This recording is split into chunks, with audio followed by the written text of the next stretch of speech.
Assalamualaikum warahmatullahi wabarakatuh. Hello everyone, allow me to introduce myself. My name is Rika Alvana. You can call me Miss Rika. How are you today? I hope you are fine and keep spirit to keep learning. Before start our class, let's pray together by saying Basmalah. Bismillahirrahmanirrahim. Oke, kita ice breaking terlebih dahulu ya. Sebelum mulai pembelajaran, biar otak kita menjadi lebih fresh dan lebih bersemangat. Kita tarik nafas lebih dahulu, kemudian kita hembuskan. Kita tarik nafas lagi, kemudian kita hembuskan lagi. Satu kali lagi ya. Kita tarik nafas, kemudian kita hembuskan. Gimana rasanya? Lebih segar kan? Lebih segar ya. Sebelum memulai pembelajaran, Miss akan menampilkan suatu gambar. Do you know what is this picture? Yes, good. This is egg. And do you know what types of cell the egg? Yes, good job. Egg include animal cell types. And today, we will learn about the structure and function of animal cell.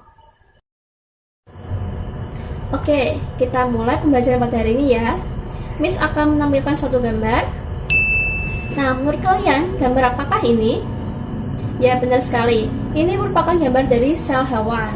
Nah, di dalam sel hewan ini terdapat berbagai macam organel sel, penyusun sel hewan, yang saling berkontribusi satu sama lain dalam melakukan aktivitas sel.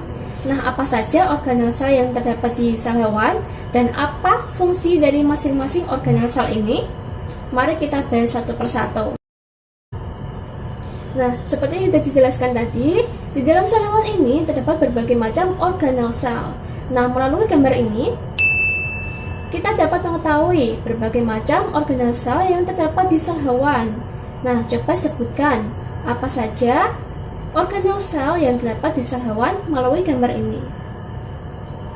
Nah, benar sekali. Di dalam sel hewan terdapat berbagai macam organel, seperti membran sel yang merupakan lapisan paling luar. Ada juga nukleus yang merupakan inti sel yang terdapat di bagian tengah. Ada juga retikulum endoplasma, ada badan Golgi, ada ribosom, lisosom, periaksisom, sentriol, dan mitokondria. Nah, apa saja sih fungsi dari organel-organel sel ini? Mari kita cari tahu.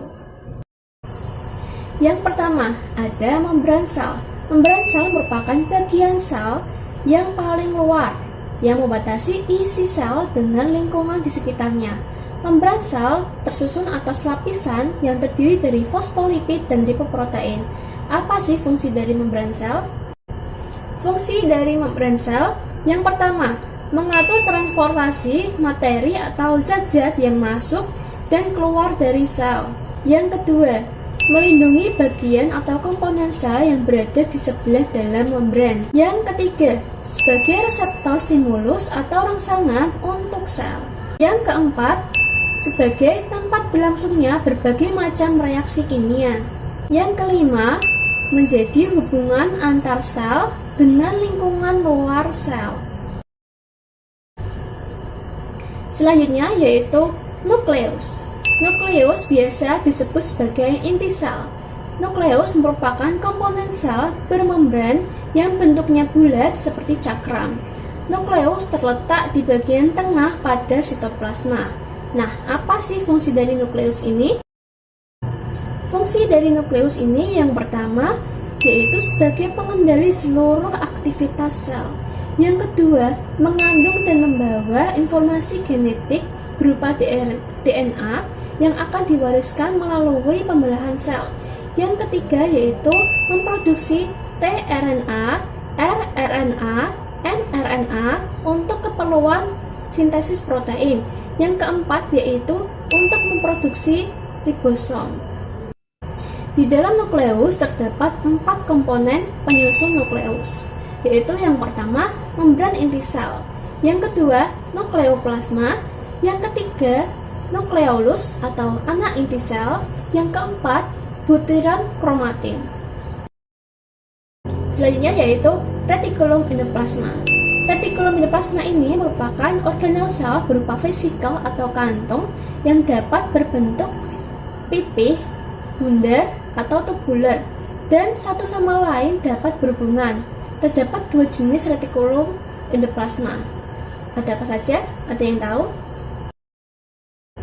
Retikulum endoplasma terdapat dua jenis, yaitu retikulum endoplasma kasar dan retikulum endoplasma halus. Kenapa disebut sebagai retikulum endoplasma kasar? Karena retikulum endoplasma kasar permukaannya diselubungi oleh ribosom. Nah, apa fungsi dari retikulum endoplasma kasar?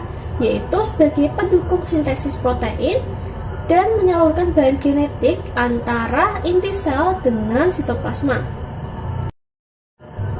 Sedangkan di retikulum endoplasma halus tidak ditempeli oleh ribosom, sehingga permukaannya halus. Di permukaan retikulum endoplasma halus terdapat enzim-enzim yang berfungsi sebagai sintesis lipid, glikogen, dan persenyawaan steroid seperti kolesterol, gliserida, dan hormon.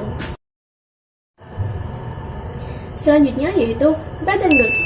Badan Golgi merupakan sekelompok kantong atau vesikula pipi yang dikelilingi oleh membran. Nah, apa sih fungsi dari badan Golgi ini? Ada yang tahu? Fungsi dari badan Golgi yaitu yang pertama, membentuk submembran sel, yang kedua, membentuk lisosom, yang ketiga, tempat sekresi senyawa-senyawa sekret, kelompok karbohidrat, lipid, dan protein. Yang keempat, tempat akrosom pada spermatozoa. Selanjutnya yaitu ribosom.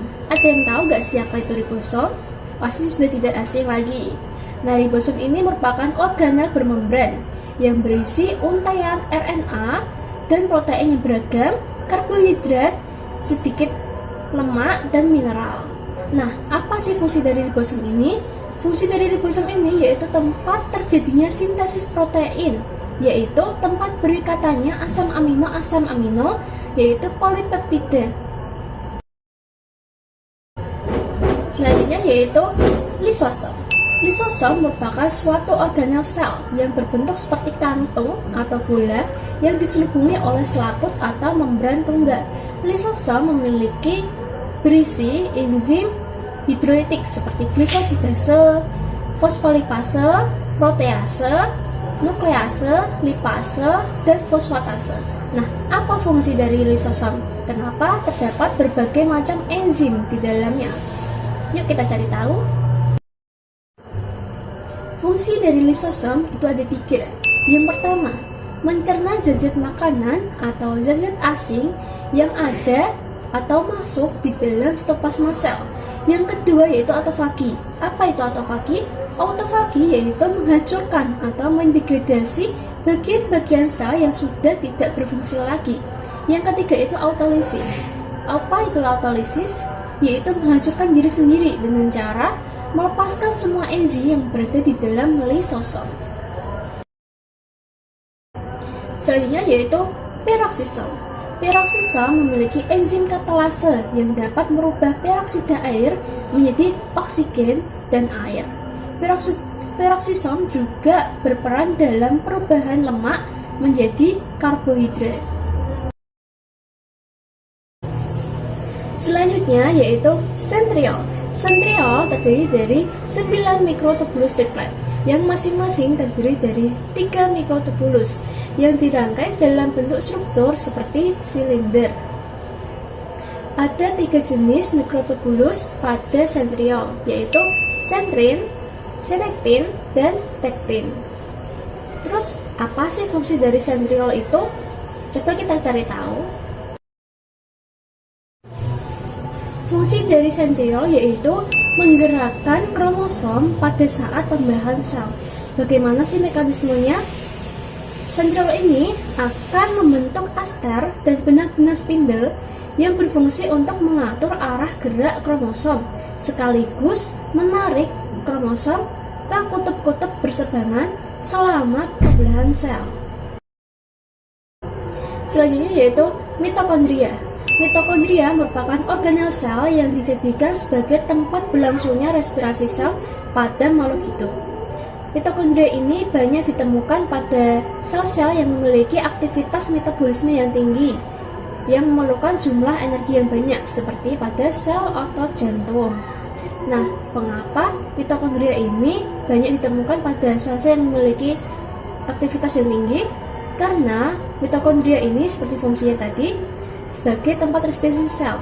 Nah, pada saat respirasi sel, mitokondria ini akan memproduksi ATP atau energi yang dapat digunakan sel-sel ini dalam metabolisme. Mitokondria diselubungi oleh membran rangkap, yaitu membran luar dan membran dalam. Membran luar terdiri dari lapisan lipoprotein yang tersusun atas protein dan lemak. Membran luar mengandung enzim yang terlibat dalam proses biosintesis lemak dan enzim yang berperan dalam proses transport lemak ke matriks untuk menjalani beta oksidasi yang menghasilkan asetil-CoA. Selanjutnya yaitu membran dalam pada mitokondria. Membran dalam pada mitokondria ini merupakan tempat utama pembentukan ATP atau energi.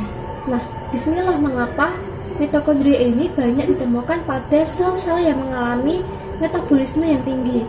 Karena sel-sel yang mengalami metabolisme yang tinggi ini memerlukan cukup banyak energi, sehingga mitokondria ini berperan penting dalam pemberian energi kepada sel yang mengalami metabolisme. Membran dalam akan membentuk lipatan-lipatan yang disebut sebagai krista. Struktur krista ini dapat memperluas permukaan pada membran dalam, sehingga dapat meningkatkan kemampuan mitokondria dalam memproduksi atau membentuk ATP. Membran dalam mengandung protein-protein berupa enzim-enzim yang terlibat dalam reaksi fosforilasi oksidatif atau pembentukan ATP atau energi, dan protein transport yang berperan dalam mengatur keluar masuknya metabolit melalui membran dalam. Oke, selanjutnya saya akan mengirimkan LKS atau lembar kerja siswa melalui WA Group untuk kemudian dikerjakan dan didiskusikan bersama dengan anggota kelompok masing-masing. Nah, saya beri waktu selama 3 menit untuk mengerjakan. Nah, setelah selesai, bisa dikirimkan kembali ke WA Group untuk didiskusikan bersama-sama. Nah, saya nanti akan menunjuk salah satu anggota kelompok untuk mempresentasikan hasil diskusinya. Nah, untuk tugas individunya, yaitu menggambar sel hewan beserta keterangannya, dan dikumpulkan di minggu depan, dikerjakan di buku tugas ya.